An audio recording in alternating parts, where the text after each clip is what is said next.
વલસાડ જિલ્લામાંથી પસાર થતા અમદાવાદ મુંબઈ નેશનલ હાઈવે પર અસંખ્ય ખાડા પડી ગયા છે। ત્યારે આજે વાપી નજીક બગવાડા ટોલ નાકા પર વાપી દમણ સેલવાસ ટેક્સી એસોસિએશન અને ટ્રાન્સપોર્ટરોએ ચક્કાજામ કરીને વિરોધ નોંધાવ્યો।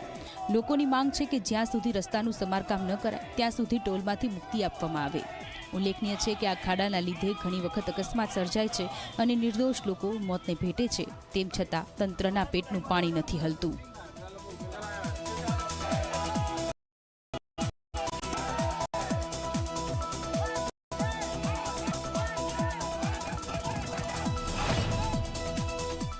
खराब रोड ना कारण पहले हमारी गाड़ी 2 ट्रीप के 3 ट्रीप लगी जाती थी मुंबई सूरत में। अत्यारे 24 कलाकनी अंदर 1 ट्रीप नहीं लगती, 7-7 8-8 कलाकनो ट्राफिक जाम लगे छे ने बधानो नुकसान छे। मुंबई थी लईने सूरत सुधी बधे ज रोड खराब छे।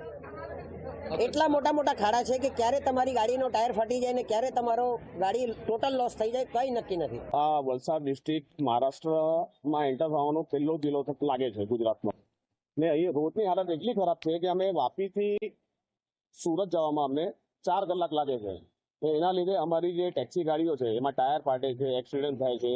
डामर की जगह कंक्रीट का ऑर्डर करके उसको काम चालू करवा रहे। बिलाट चेक पोस्ट पे हमने काम चालू करा दिया। भारत सरकार से अप्रूवल लेके उसे कंक्रीट का रोड उन जगहों पे जहां पर ये बार बार डैमेज हो रहा है उसे कंक्रीट का